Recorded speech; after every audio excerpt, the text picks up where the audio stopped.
नमस्कार फ्रेंड्स।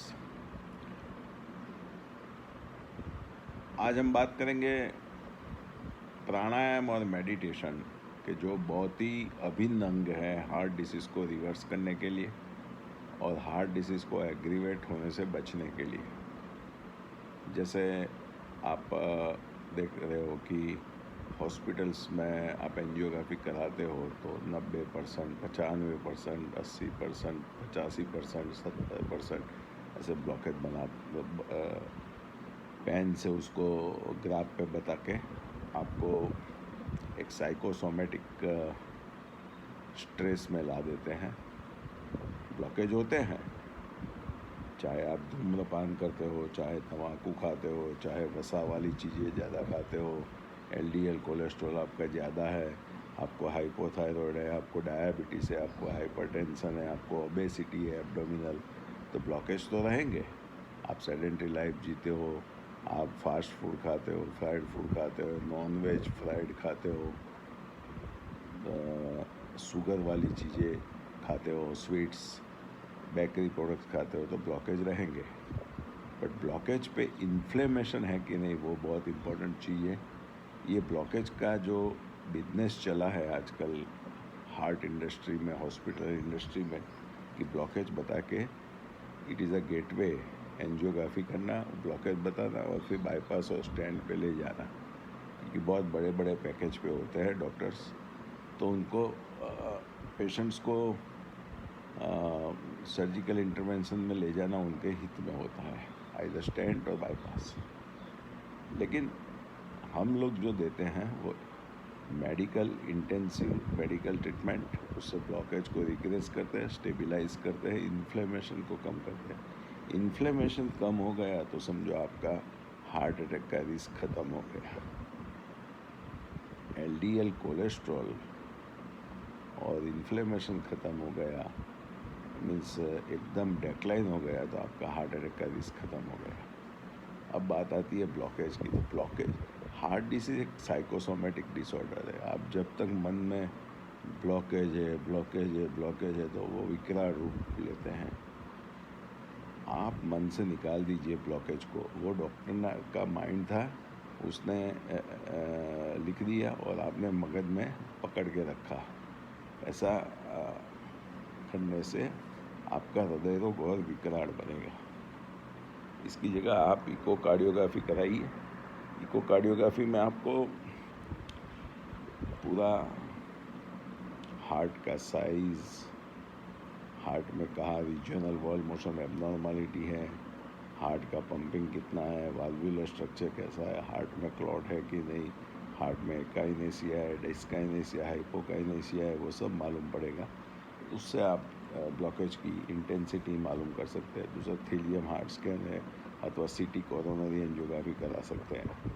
अब ये साइकोसोमेटिक परसेंटेज वाला जो डिसीज़ है वो बहुत ख़तरनाक है, वो मन से निकलता नहीं है। इसके लिए आपको प्राणायाम रोज़ 5 बार सुबह, रोज़ 5 बार शाम को, जैसे 4 गिनते गिनते मन में ऊंडी सांस लिया, फेफड़े के नीचे के पोर्शन तक सांस आई, 7 गिनते गिनते सांस को रोका, मन में ही सांस को गिनना है, और 8 गिनते गिनते सांस को बाहर निकाला। ऐसे 5 बार आपको करना है। और दूसरा आपको भंवरी प्राणायाम करना है। भंवरी प्राणायाम में आपको हमिंग साउंड निकालना है। आँख पे ये हाथ है, 2 उंगली आँख पे, 1 उंगलियाँ नाक के ऊपर के पोर्शन में हल्की सी दबाना नहीं है नाक को, और थंब है वो कान में, और दोनों हाथ से करना है।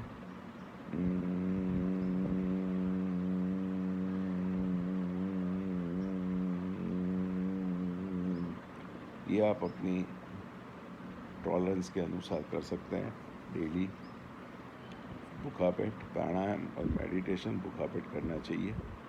आप अनुलोम विलोम प्राणायाम कर सकते हैं। एक नाक से सांस निकाला,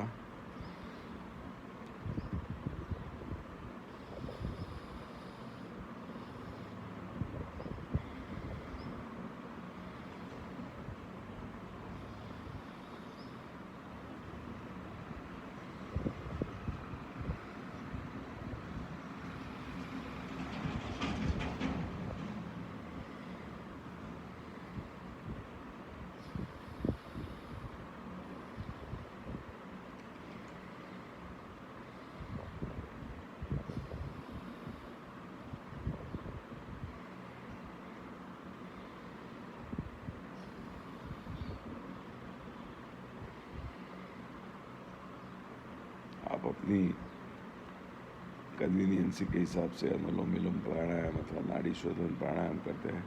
अनुलोम विलोम और नाड़ी शोधन में एक ही डिफरेंस है कि अनुलोम विलोम में आप सांस को रोकते नहीं हैं और नाड़ी शोधन में आप एक नाक से सांस लेते हैं, फिर थोड़ी देर रोकते हैं, फिर दूसरे नाक से निकालते हैं और फिर दूसरे नाक से लेते हैं, थोड़ी देर रोकते हैं सांस को और फिर निकालते हैं। दोनों हार्ट के लिए अच्छा है। फिर आप कपालभाति प्राणायाम करने की आपको टेव है तो आप उसको धीरे धीरे करिए, फोर्सफुली मत करिए।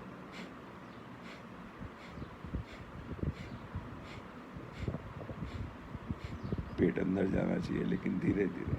ऐसे 100 राउंड आप कर सकते हैं, 50 राउंड कर सकते हैं अपनी कन्वीनियंस के अनुसार।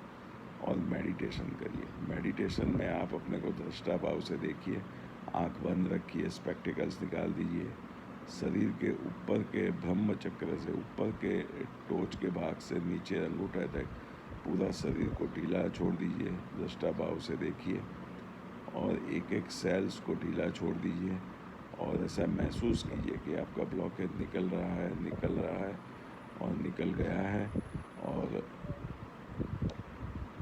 आपके अंदर एक पॉजिटिव एनर्जी डेवलप हो रही है और वो पॉजिटिव एनर्जी ब्लॉकेज वाली नेगेटिव एनर्जी को निकाल रही है।